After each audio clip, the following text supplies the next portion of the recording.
Hello and welcome to today's video. So a while back, I've seen several different artists on YouTube use cosplay, and it reminded me of Sculpting's Bend and Bake, but better.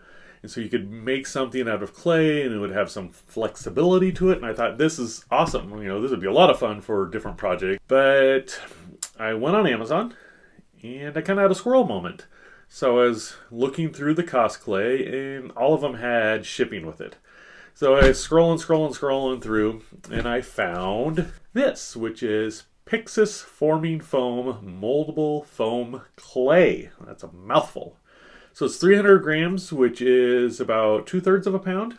So it wasn't as much weight as the cosplay, but it was a little bit cheaper, and it had free shipping, which made it even cheaper.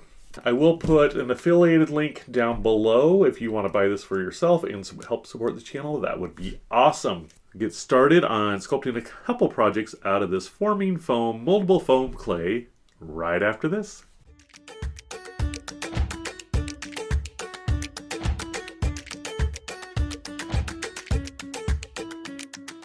All right, let's crack this thing open and see what we have here.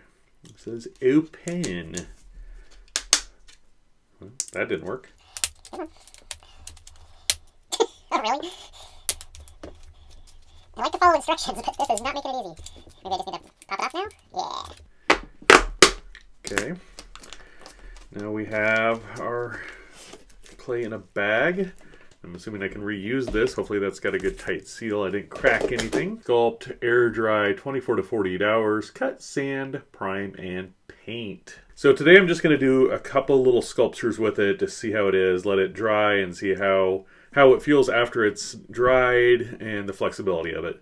But later I thought it might be fun making customized toys and using this to fill in some of the gaps if I wanted to fill them in and sand them and paint them. And it looks like this bag is like a little Ziploc bag. Right, it definitely feels weird, but that could be the bag. Give it a chance, Andy. Yeah, this is weird. It feels very foamy, and I know it's called forming foam, but I guess it's more foamy than I thought. It is moldable foam clay, and that's definitely how it feels. They are not false advertising that. I thought I would make a snake and an octopus. So I'm going to just start with the little snake character. And the reason why I'm doing those is because I thought that the form of the snake and the tentacles of the octopus would give me a chance to see how the flexibility of it is. And then I'm just going to set them on the wax paper and let them dry on there. I do like it. It does feel a lot different than clay. So I'm just getting the shape of my snake head. I want to give him a nice flow. I don't want to just be like a straight little spaghetti noodle. Even though spaghetti noodles, once they cook, they're not straight, but you know what I mean. Now I do have my box of pre-baked parts here. So I was going to see if any of these eyes were going to be small enough for my characters here, but I don't know. I think these would be good snake eyes. So I'm going to we'll try the ball tool on it. Ooh, that's like smooshing into foam. It's not as bad as I thought, but I think I'm going to need to put some more clay on there. Or foam, or do I call it clay foam? Or foam clay. So we'll see how it is on adding more pieces, but like this stuff is really, really smooth. I mean, it seems like it almost has its own texture, which that makes sense. Sounds like it's not smooth, but there's no weird like little things from when I softened it, like where the clay overlap. You got to get it all smoothed out because you're softening it or mixing it. Give him a little bend there. Come on, Charlie. Is it Charlie the snake? Seems to have some kind of debris in there. It was something I had on my desk. It's really hard telling down in this art world. It looks like it's a piece of glitter or foil. The issue I see with smoothing in like a piece like this, you're really just smushing everything. It's very smushable. So smushy. So you almost need to take that in consideration when you're sculpting with it, that it's going to smush down. So he's got another little piece of debris. We got a foreign object on our snake. Just smooth that in. Let's give him a little bit of indentation here. So I like that side so much more. And that's the problem with making some things sometimes, is you will get that's something that's mostly symmetrical. And you'll get one side, I'm like, this is perfect. And the other side, not so much. And that is some of the struggle of sculpting. I'm going to give them a little bit of details here. You can definitely see the foaminess of it there. So I kind of want to have his head up a little bit. So once I get the details done, I'm going to take a piece of wax paper and rest it underneath his nose so I can have that raised up as he dries. I definitely think it would be harder to add a lot of detail. Not saying it's impossible. Seems like it would be a little trickier with how soft this stuff is, but it's something you might be able to add later on too. I'm going to go with that and see what I can clean up when he is dry. So like I said, I'm going to take some wax paper.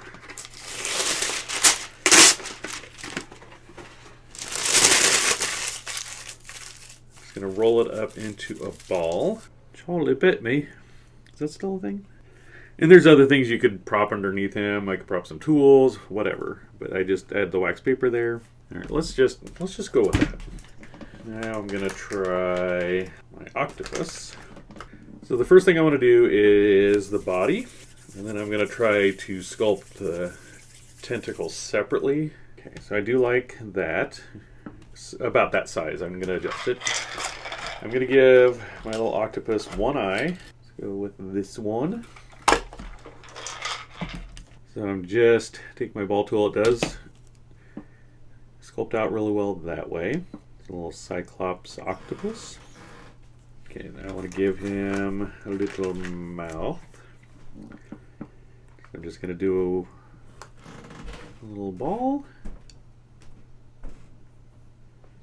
And now that I have that done, I'm going to give it a little bit of an opening. Bloop. Like hello. That's all I'm going to do with that right now. Now I'm going to make the legs. And I'm not going to do them real long, but I want to give them enough length that I can, test out its flexibility with, because these are going to be thinner than Charlie over there. All right, that should be enough to work with for here. I'm going to get try to get all the air out, and I'm going to double seal it, get it back into here. I was surprised it really filled up this whole thing. The way it was in there, I couldn't really tell how much of it was actually full. So let's get started. We'll get this out into a little snake. And God, it's so soft, guys. So when I roll it, it instantly goes in where the fingers are at. Where clay, you can kind of move around. And if you do decide to get it, definitely be prepared for it to be really soft. Now on that same thing, if you have worked with polymer clay, especially Primo, and you think it's too firm. I know lots of times it bothers my hands if I'm sculpting for hours and hours and hours. This, I don't see that issue. So we're going to go, we go 2, we go 4, and we go 8. So now we got these. I'm going to roll them out into little points. Notice I'm only rolling one side. The other side will be what's underneath to attach to our octopus. What is our octopus's name? The snake's Charlie. The octopus is Helga. Of course, Helga. I have no idea why. Helga and Charlie. So whether this goes well or bad, since I have quite a bit left, the next video I'll do with this stuff is a toy customizing video, because I really want to see how it works for that. Definitely have to use a gentler touch with this. So let's see if we can get all these little guys to fit on here.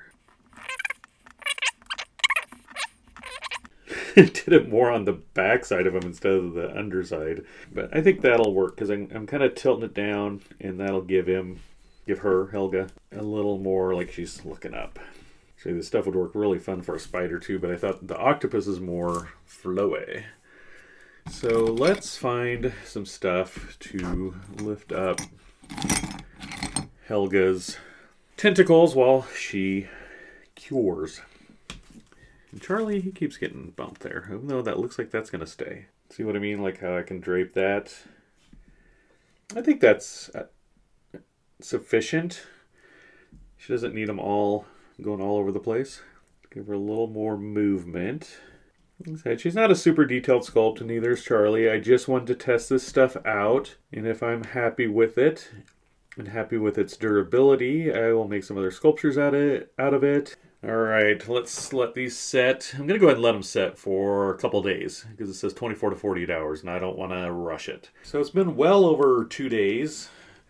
Let's take a look at these guys. The first thing I want to do is obviously get all this stuff out of the way. Didn't really stick to that, so that's good. Came off the wax paper pretty good. So he's got a little bit of a rough spot there, and that's why I was just going to test the sanding. Definitely smooths it out, but it does kind of discolor it, so something to keep in mind. And maybe if I sanded it a lot, it would even out that look, like if you sanded the whole thing. But I think it would be noticeable where you sanded it, but maybe if you washed it off. So we have our two little sculptures here. So our snake, and he does have a little bit of a crack here. I don't know if that was in the sculpt before it cured. The only bad thing is with these being black, they are a little hard to see on camera. It's a little bit lighter in person, but so he does have some nice flexibility there. No issues there. It feels like foam. Like you can squish this guy down.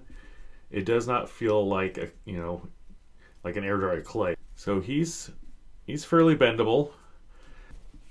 And so here's Helga. Bring her in. So like I said, not a fancy sculpt by any means, but look at that. That's, I think, pretty impressive. So that's something that would be fun to try is, a little octopus with 8 tentacles with wires inside. Do them kind of straight out, and then you can bend them and pose them how you want. But yeah, these, I don't see any place that it's cracking. I'm not gonna like pull on it. It's not supposed to be a stretchy clay. It's supposed to be flexible, which it definitely is. I could see this working really well for cosplay, like it said. And it's all very squishy. Whoops. Pop that eye out. But look at that. It didn't tear any of it. And this is just, I didn't use any foil or anything inside of it. So it's very flexible.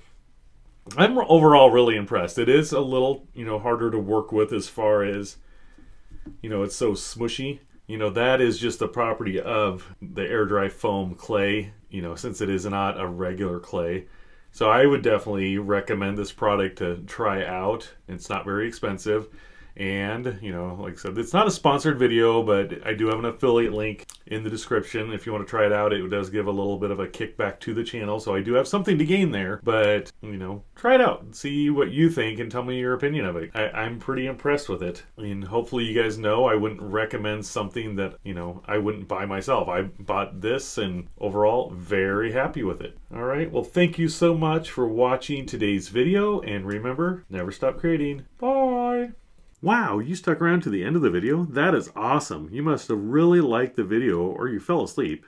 Either way, thanks. Well, since you made it this far, you might as well like, comment, and subscribe if you haven't already done so. I post new videos whenever I can get them done. Also, if you want to avoid life's responsibilities, be sure to watch one of my other videos. Bye!